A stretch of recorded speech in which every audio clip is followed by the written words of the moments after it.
Hello everyone, this is part 2 of how to make Friday Night Funkin' in Scratch.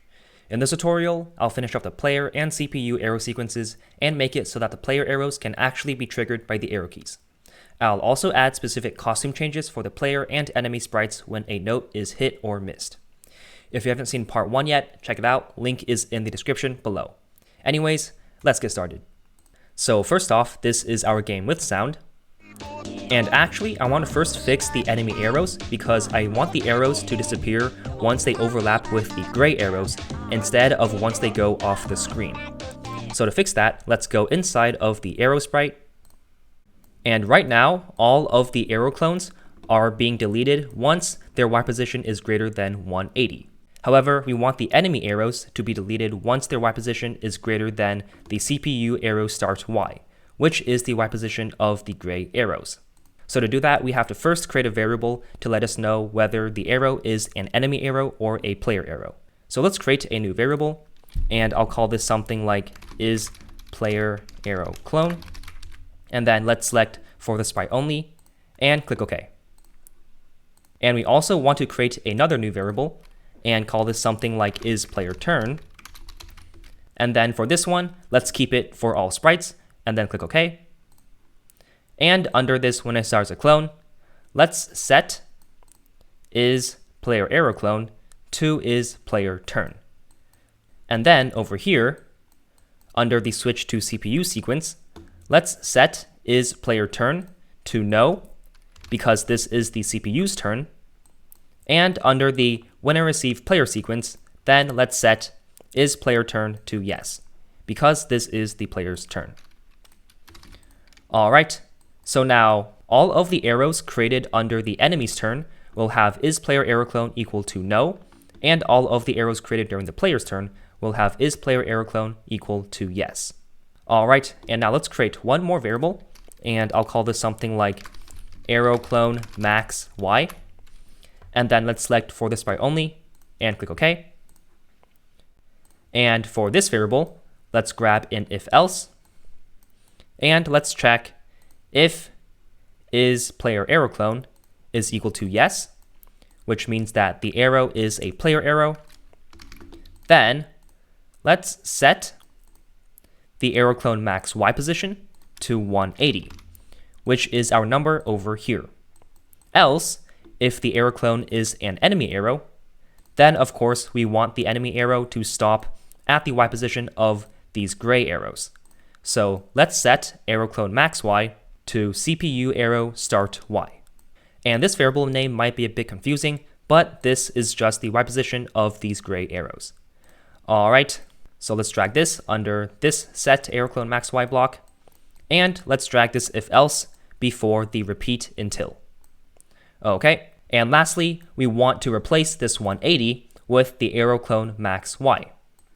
All right, and now let's try it out.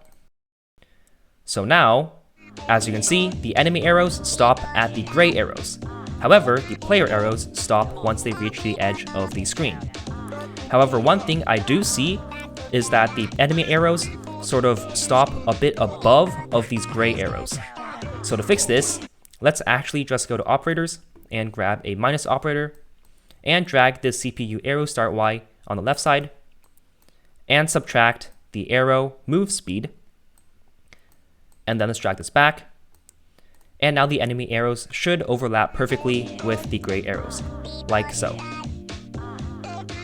And they're also on beat with the music, like so.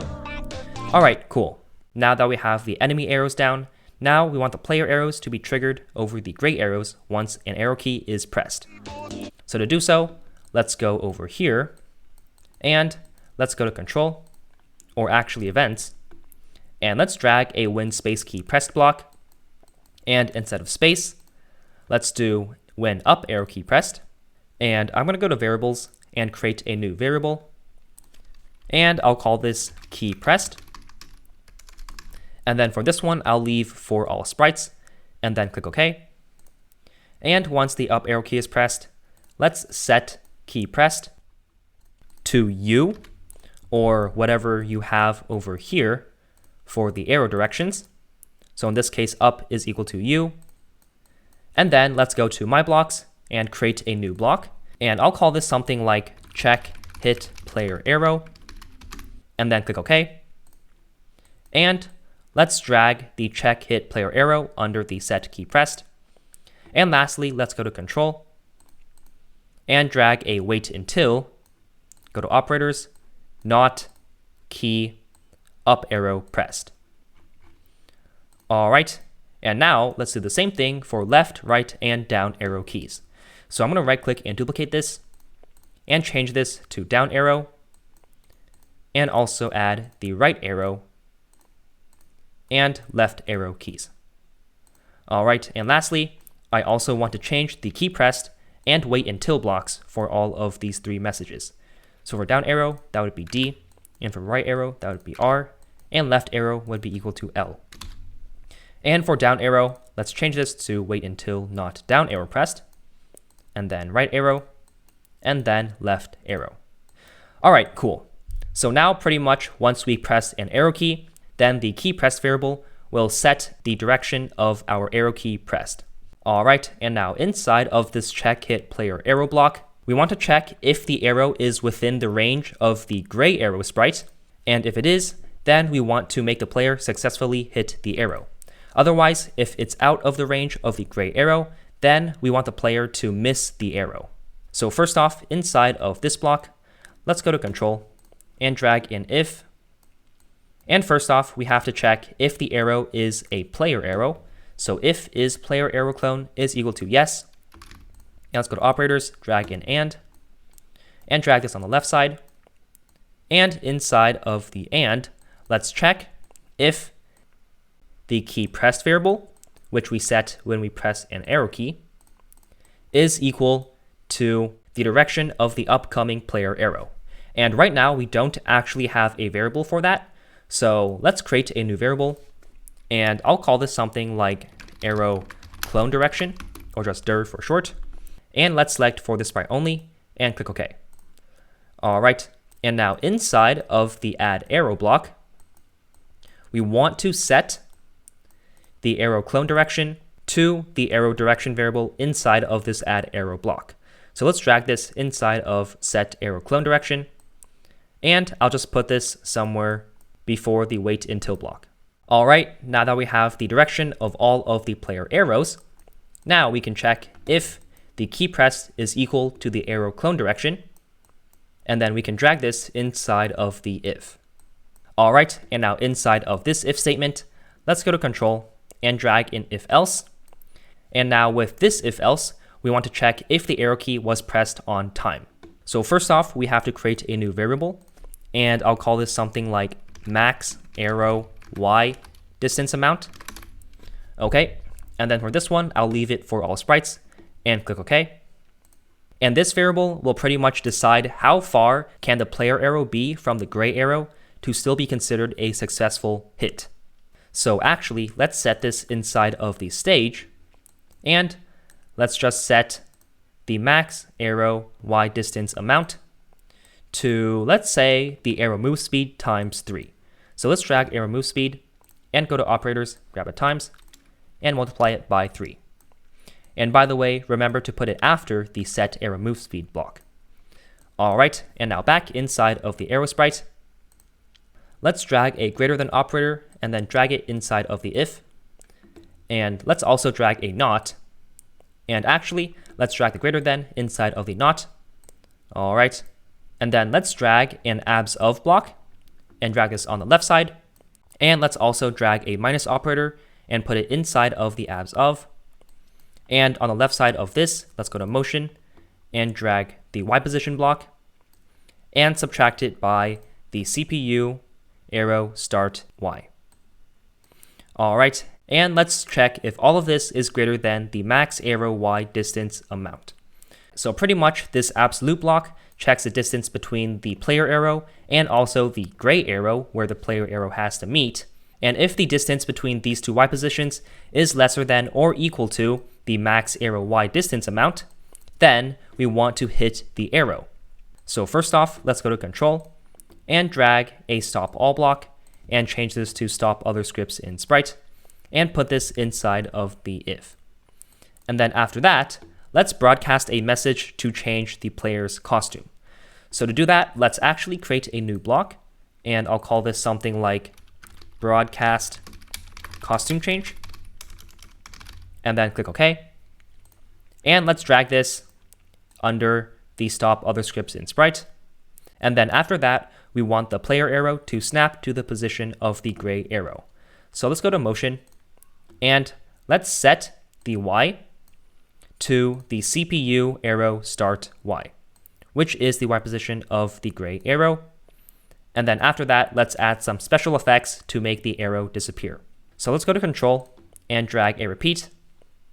And I'm just going to say repeat 4 times and then go inside of looks and change the brightness effect by positive 25.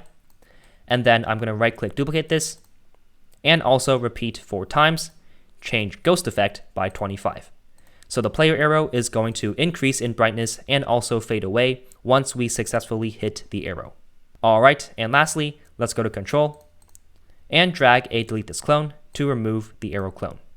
And now this is what happens if we successfully hit the arrow. However, if we miss the arrow, or if the distance between the arrow and the gray arrow is larger than the max arrow Y distance amount, then we want to miss the arrow. So let's go to events and broadcast a new message inside of this else. And I'm just going to broadcast player missed note. All right. And that's pretty much for this check hit player arrow block. Okay, so now inside of this broadcast costume change block, once we actually hit the note, we want to broadcast the player sprite to change its costume. So let's drag a broadcast and let's create a new message. And I'll call this something like player costume change, and then click OK. And actually, I'm going to go to control and also drag an if else. And I'm going to put this inside of the if. And inside of here, I'm going to check if the isPlayerArrowClone variable is equal to yes. So if this is a player arrow, then we want to broadcast the player costume change message once an arrow is hit. Else, if this is a CPU arrow, then I'm actually going to broadcast a new message, and I'm going to call this enemy costume change.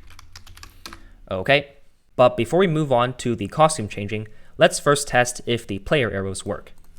So once the player arrows show up, then as you can see, they disappear once I actually hit the arrow. All right, cool. And if I press too early, then nothing's going to happen. And otherwise, the arrows are going to move up to the top of the screen and disappear there. All right, cool. So let me try hitting some arrows. All right. As you can see, it works once I'm hitting within the range.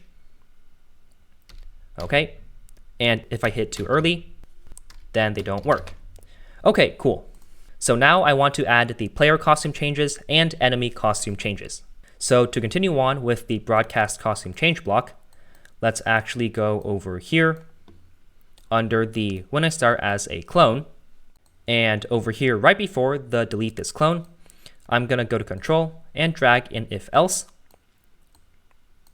And I'm going to check if isPlayerArrowClone is equal to no, which means if it is a CPU arrow, then we want to set the key pressed to whatever arrow clone direction it is, and also broadcast the costume change. So these two blocks are going to play a role in the changing of the enemy's costume. And then inside of the else, if the arrow is a player arrow, then we actually want to broadcast the player missed note. And that's because the Y position of the player arrow reached the edge of the screen. So that means it is a missed note. Okay, and now to make the costume changes, let's first go inside of the boyfriend sprite. And let's first take out this forever loop, and I'm going to set it aside for now. Okay, so first off, I'm going to go to variables and create a new variable. And I'll call this something like different pose. And I'll just select for this sprite only, and then click OK. And this variable will check if the player switches to a different costume, then it's going to play that costume animation. else it's just going to play the idle animation. So when the flag is clicked, let's first set different pose to no, because it's going to be playing its idle animation or just the standing animation. And I'm going to also create a new message, and I'll call this something like player idle. Okay. And then under a when I receive player idle, I'm going to drag this code under here. And around this code, I'm going to go to control and check if different pose is equal to no. All right, then it's going to do all of this. So now let's go to events and drag a when I receive player costume change. So if we actually hit the arrow keys, then let's go to variables and let's set different pose to yes, because that means that we don't want the player to play this idle animation anymore. And then after that, I'm going to keep a copy of the key pressed direction. So I'm going to create a new variable, and I'll call this key direction. And then I'll select for this by only, and then click OK. And I'll set key direction to key pressed. Okay. And then after that, I'm going to go to control and grab a repeat. And I'm going to play the player hit arrow animations. So for these ones, I'm going to repeat 4 times. And then I'm going to grab an if else. And inside of this if part, I'll check if the key direction is equal to up or U. Then I'm going to go to looks and switch costume to up 1.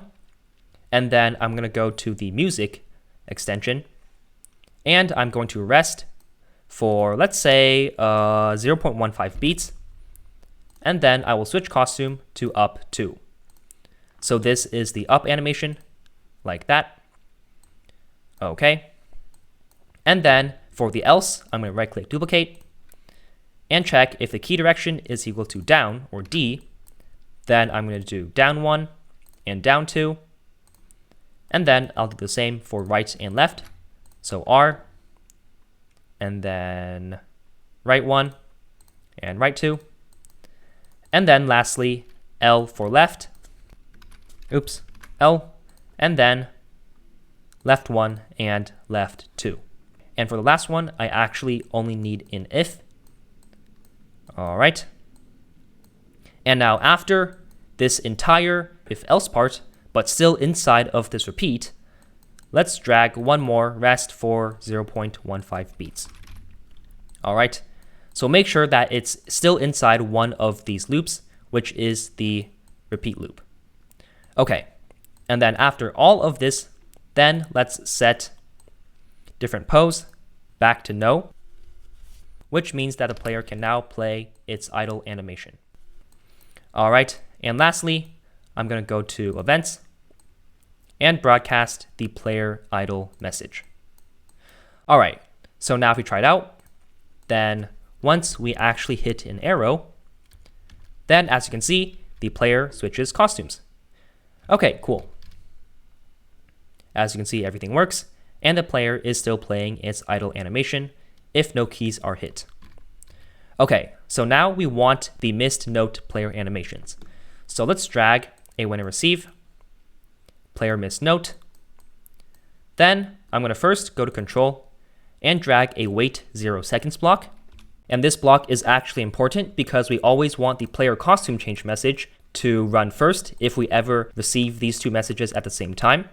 So after this wait 0 seconds block, I'm going to play the player missed sound. So I'm going to go to sounds, and I'll just first set the volume to something like 30% to make it a bit quieter.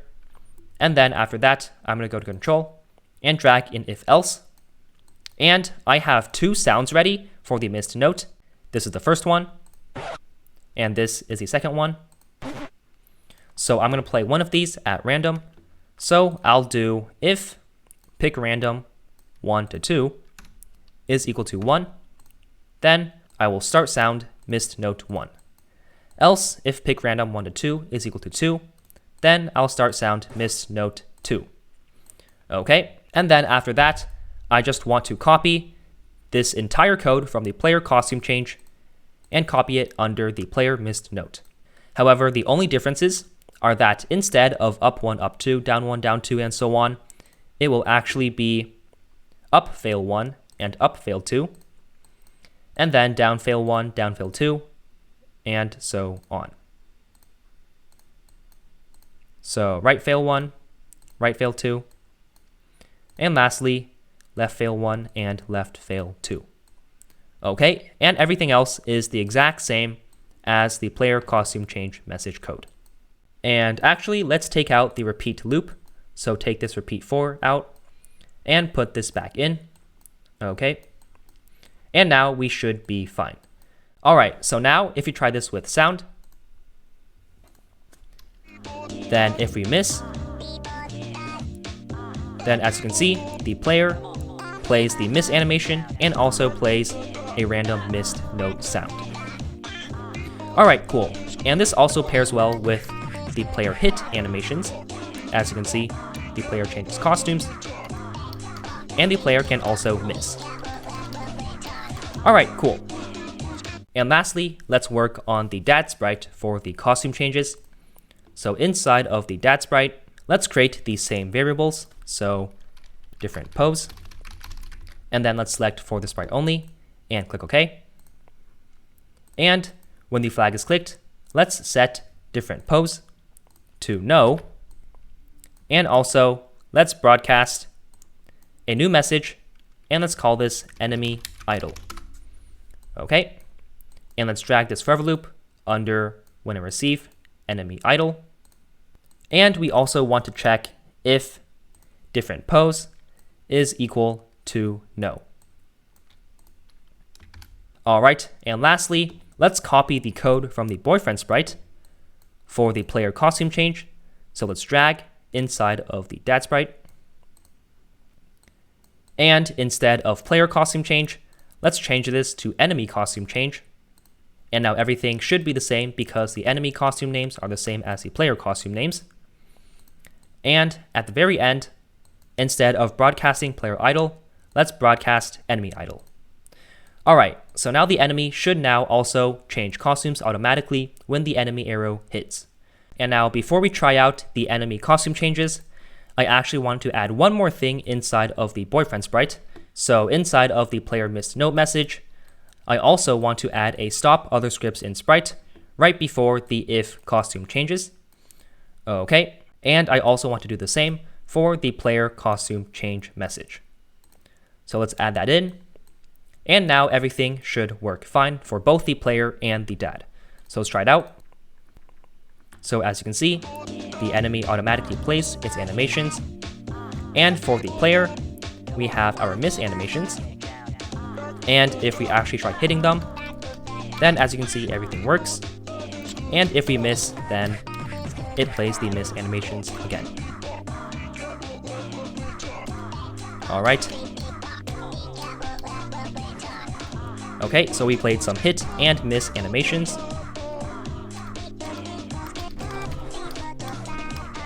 And yeah, everything seems to work for both the arrows and the animations. Anyways, that's it for this tutorial. If you enjoyed it, then give it a thumbs up and subscribe too if you haven't already. In the next tutorial, I'll be finishing up the game by adding the player health bar, icons, game text, and end screen. By the way, this project is shared on my Scratchflow file. Link is in the description below. Anyways, that's it for this tutorial. See ya!